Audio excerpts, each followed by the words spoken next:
I've made a study my whole life of the common aspects of the path, things that apply to all of us, each one of us, like with no exceptions whatsoever.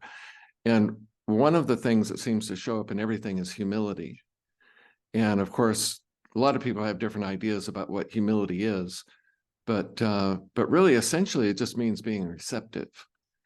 And the classic story of humility is the new student arriving at the Zendo and talks to the master, and the master sizes him up like with one glance and then offers him a cup of tea.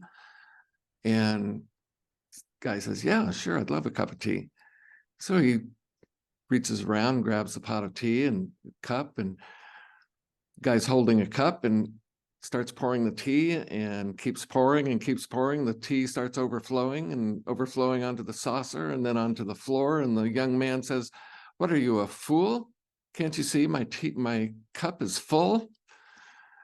And the guru says, yep, exactly.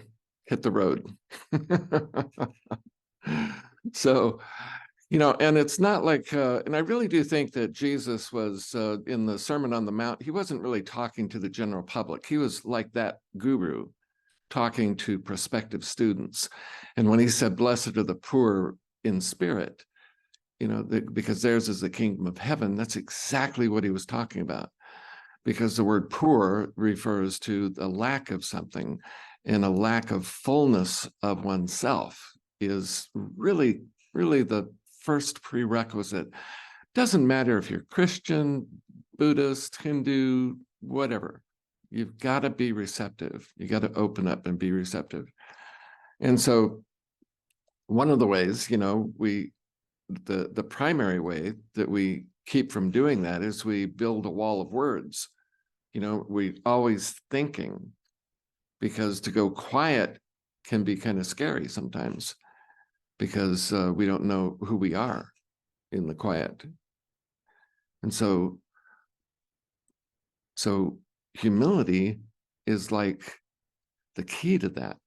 It's the key, because the more we can quiet our mind and be really, truly receptive and, stopping the chatter, then the more that quiet, that silence fills in. And that silence is anything but empty. I mean, it's empty of form, but it's not empty of energy. And that energy starts to work on us. See, that's the advantage of having a quiet mind, is that those energies start to pour in, and they get into our cells, they get into our nervous system, they start to light us up from the inside. And then that wakes up all the dormant centers in us, and we begin to see.